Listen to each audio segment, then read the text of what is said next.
কিন্তু অনেকেই বলে শাপলা হলো জাতীয় প্রতীক। আসলে শাপলা জাতীয় প্রতীক না।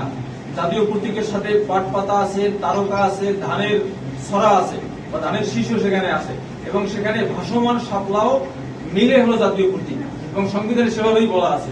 তো শাপলা এককভাবে জাতীয় প্রতীক না। আপনি দেখেন জাতীয় ফল কাঁঠাল, জাতীয় পশু বাঘও কিন্তু ইতিমধ্যেই বিভিন্ন দলকে আপনার প্রতীক হিসেবে দেয়া আছে। এই জন্য শুধুমাত্র একটা ফুল শাপলা আমরা চেয়েছি আমাদের জাতীয় প্রতীক হিসাবে।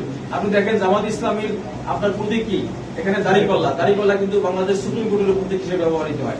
এই জন্যই যেহেতু বিভিন্ন প্রতীক বিভিন্ন দলের আছে এবং যেগুলো জাতীয় প্রতীক হিসেবে আছে, তো শাপলা এককভাবে জাতীয় প্রতীক না হওয়ার পরেও আমরা শাপলাকে চুজ করেছি।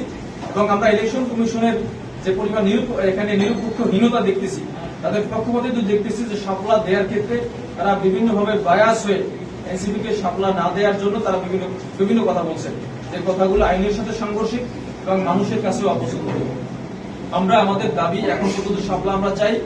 আপনার ইলেকশন কমিশন তার বিধি সংশোধন করে আগামীতে শাপলাকে এই বিধিতে একটা জাতীয় প্রতীক, একটা প্রতীকের এখানে মর্যাদা দিয়ে আপনার বিধি সংশোধন করে এখানে শাপলাকে অন্তর্ভুক্ত করে এবং জাতীয় নাগরিক পার্টির প্রতীক হিসাবে এখানে আমাদেরকে দিবেন বা বরাদ্দ দেবেন, আমরা সেই প্রত্যাশা করি।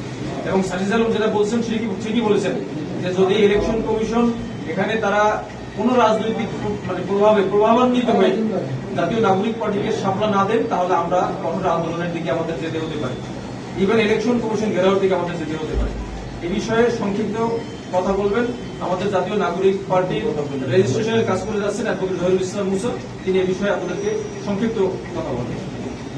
ধন্যবাদ।